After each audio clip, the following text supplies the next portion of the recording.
Hello friends, welcome to your channel AP Study Life. इस video में हम class 10th के बायोलॉजी के चैप्टर हेरिडिटी एंड एवोल्यूशन के बारे में डिस्कस करेंगे। इस वीडियो में हम हेरिडिटी टर्म को डिस्कस नहीं करेंगे क्योंकि हेरिडिटी पे ऑलरेडी वीडियोस बन चुकी हैं। उनका लिंक मैं डिस्क्रिप्शन बॉक्स में दे दूंगी, आप वहां पे जाके हेरिडिटी को अच्छे से समझ सकते हैं। तो इस वीडियो में हम क्या समझेंगे? इस वीडियो में हम एवोल्यूशन टर्म को समझेंगे।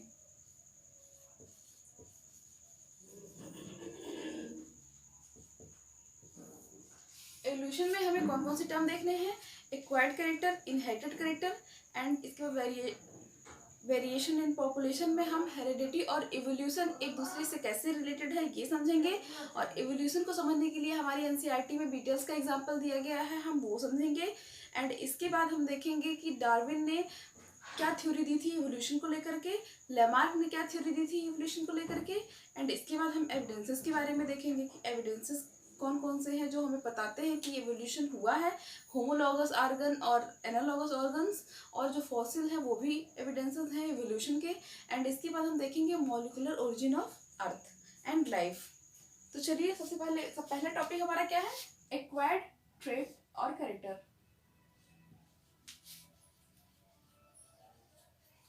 एक्वायर्ड ट्रेट, जब हम बात करते हैं एक्वायर्ड ट्रेट की, तो वो कैरेक्टर जो हम अपने वातावरण से सीखते हैं, वातावरण में जो चीजें हो रही हैं उन गतिविधियों को जो हम सीख लेते हैं, उस कैरेक्टर्स को हम कहते हैं एक्वायर्ड कैरेक्टर। इसकी डेफिनेशन है दोज कैरेक्टर्स या हम ट्रेट भी कह सकते हैं। अभी इसके बाद मैं बताऊंगी कैरेक्टर और ट्रेट में डिफरेंस क्या है। Those traits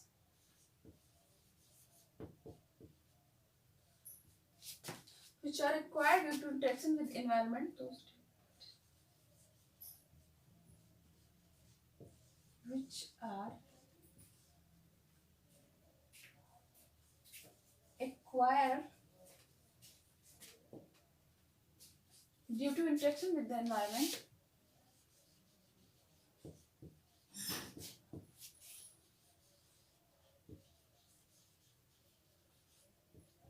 interaction with environment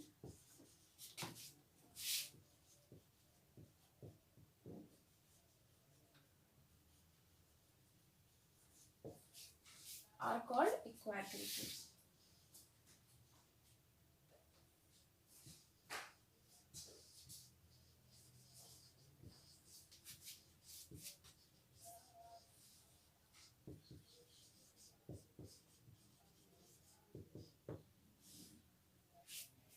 अब इसमें क्या हुआ एक्वायर्ड कैरेक्टर में? मैंने बताया था कि ये जो क्या होता है, इंटरेक्शन होता है एनवायरनमेंट से। जैसे कि जो चीज़ें हम एनवायरनमेंट में देखते हैं वो चीज़ें हम सीखते हैं। फॉर एग्जांपल, अगर कोई छोटा बच्चा है वो अपने वातावरण में लोगों को देख रहा है क्रिकेट खेलते हुए, तो वो उस चीज़ को एक्वायर कर लेता है, उस चीज़ को सीख लेता है कि क्रिकेट कैसे खेला जाता है। तो अगर हम कोई चीज़ अपने वातावरण से सीखते हैं तो उसको हम क्या कहते हैं? Acquire character. एंड इसमें सेकेंड टर्म एक है inherited character.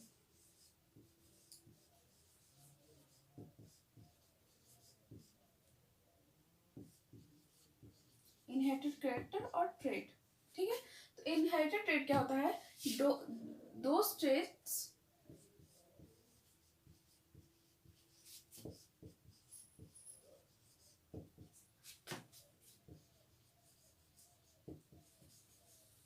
which passed from one generation to another generation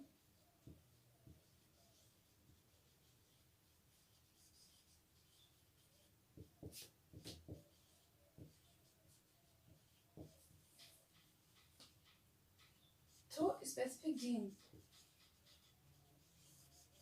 through specific gene, specific gene. Those traits which are passed from one generation to another through a specific gene are called inherited character.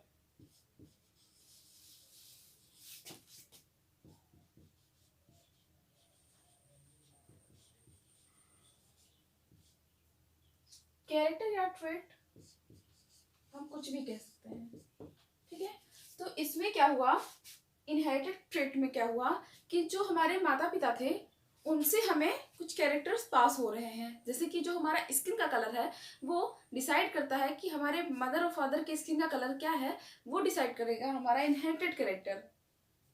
और acquired trait होगा जो हम अपने वातावरण से, अपने environment से सीखेंगे, वो होगा acquired trait. And inherited trait जो हम स्पेसिफिक, हमारे जो कैरेक्टर होते हैं वो जीन्स के ही द्वारा हमारे माता पिता से हमारे अंदर ट्रांसफर होते हैं। तो स्पेसिफिक जीन्स के द्वारा जो कैरेक्टर हमारे माता पिता से हमारे में ट्रांसफर हो रहे हैं उनको हम बोलेंगे inherited trait. And acquired trait होंगे जो कैरेक्टर हम अपने वातावरण से सीखेंगे, ठीक है। I hope this topic is very clear. Now move to next topic.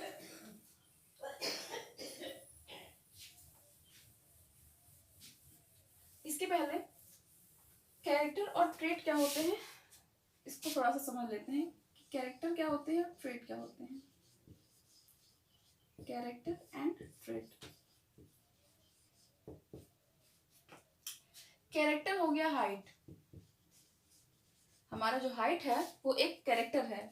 और इसमें ट्रेट कई सारे होंगे, या तो टॉल होगा या तो ड्वार्फ होगा, ये क्या हो गए, ट्रेट हो गए, या उसके बीच की साइजें हो गई, या उसके बीच की साइजें हो गई, ये सारे हो गए ट्रेट। कैरेक्टर हो गया हाइट। उसी तरीके से अगर जो है हमारे स्किन का कलर है वो भी क्या है, एक कैरेक्टर है, वो डार्क है, लाइट है, या जो भी है उसमें भी कई सारे शेड होते हैं, तो वो क्या हो जाएगा, ट्रेट हो जाएगा। Now we move to next topic. Next topic is variation in population.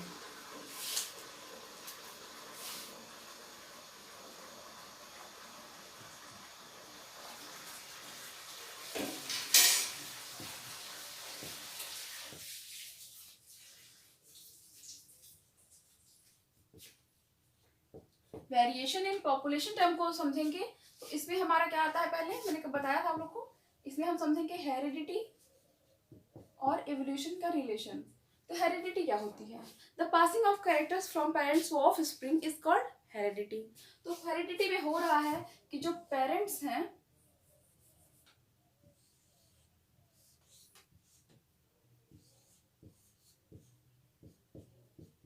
This is male and this is female, तो पेरेंट्स हैं, पेरेंट्स से ऑफस्प्रिंग में this is progeny and offsprings, ठीक है।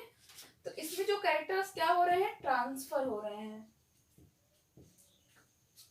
क्या ट्रांसफर हो रहे हैं, कुछ जेनेटिक मटेरियल ट्रांसफर हो रहा है,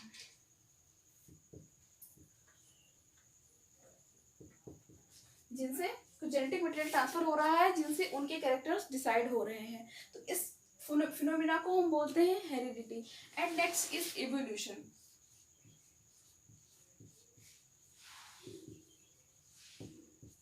इवोल्यूशन क्या है, बहुत सालों तक जब एक स्पीसीज जो है अपने अंदर कुछ वेरिएशन लाती रहती है, थोड़ी थोड़ी वेरिएशन आती रहती है उनमें, तो एक समय ऐसा आता है कि उनमें बहुत ज़्यादा चेंजेस आ जाते हैं, one generation to next generation इतने चेंजेस आ जाते हैं कि वो एक दूसरे से बिल्कुल ही अलग हो जाते हैं। तो इस फिनोमेना को हम एवोल्यूशन बोलेंगे। तो हम इसकी डेफिनेशन क्या लिख सकते हैं, the sequence of gradual changes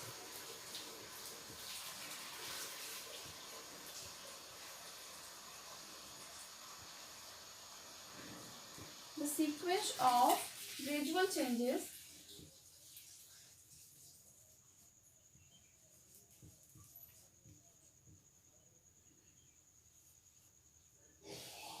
the sequence in primitive organism which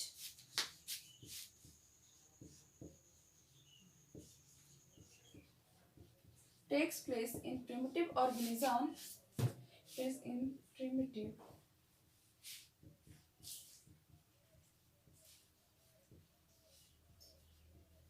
organism over million of years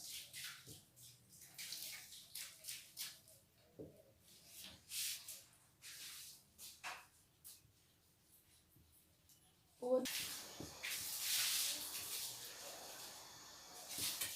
in which new species are produced.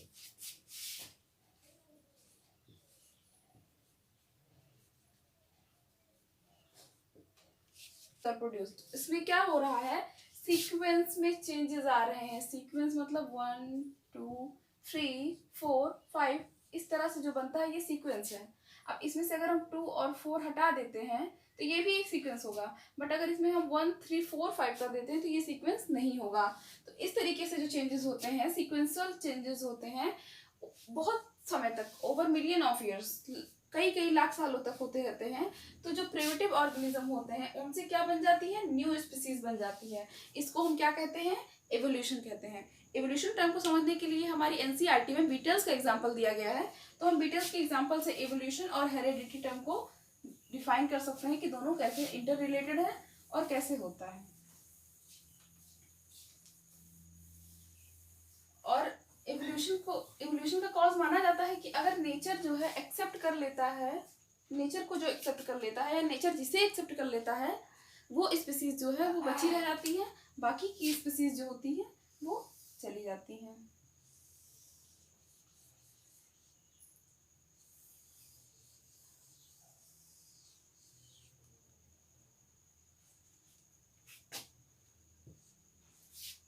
This is green plant.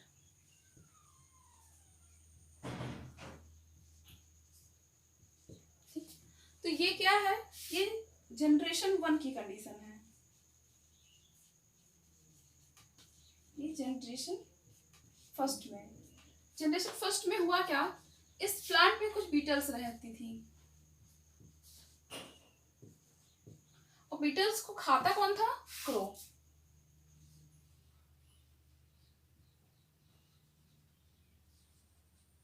एक क्रो था जो इन बीटल्स को खाता था। तो रेड हर ऑर्गेनिज्म अपने पॉपुलेशन को बढ़ाते रहते हैं, तो ये बीटल्स जो थी ये भी अपने पॉपुलेशन को बढ़ा रही थी, ठीक है। तो ये किस कलर की बीटल्स हैं, ये रेड कलर की बीटल्स हैं, red colour beetles. Red colour की जो बीटल्स थी इनकी पॉपुलेशन थी इस ग्रीन प्लांट पे। तो जो क्रो था वो आसानी से इनको देखता था और पिक करके खा के चला जाता था, आता था, देखता था ग्रीन प्लांट पे, आसानी से रेड बीटल्स दिखती थी उसको और वो उनको उठाता था और खाता था, चला जाता था। कुछ समय बाद क्या हुआ,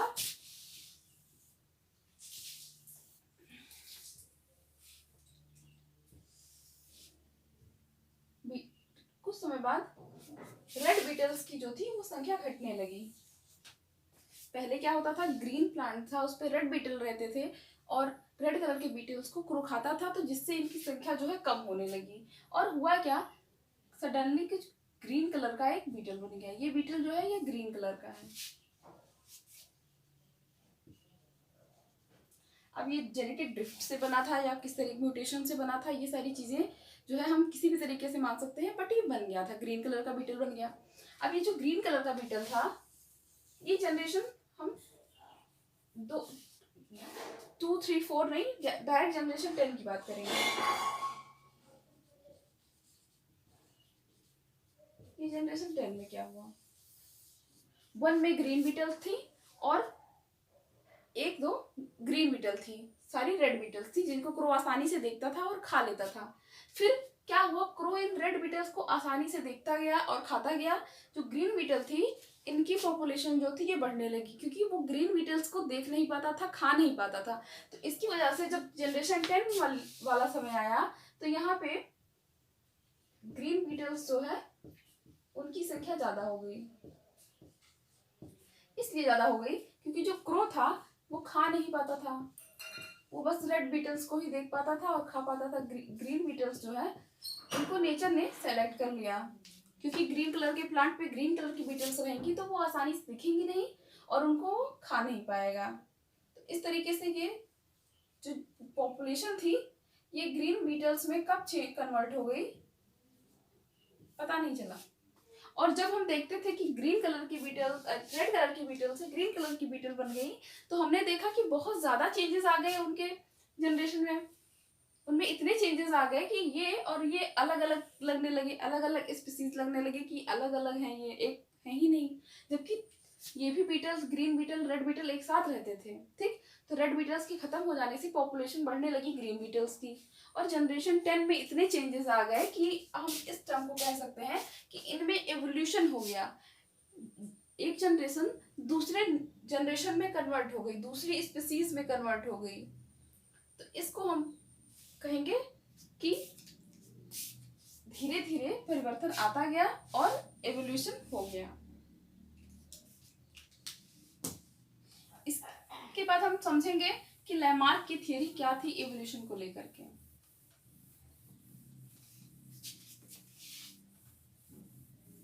लैमार्क की थ्योरी और डार्विन की थ्योरी।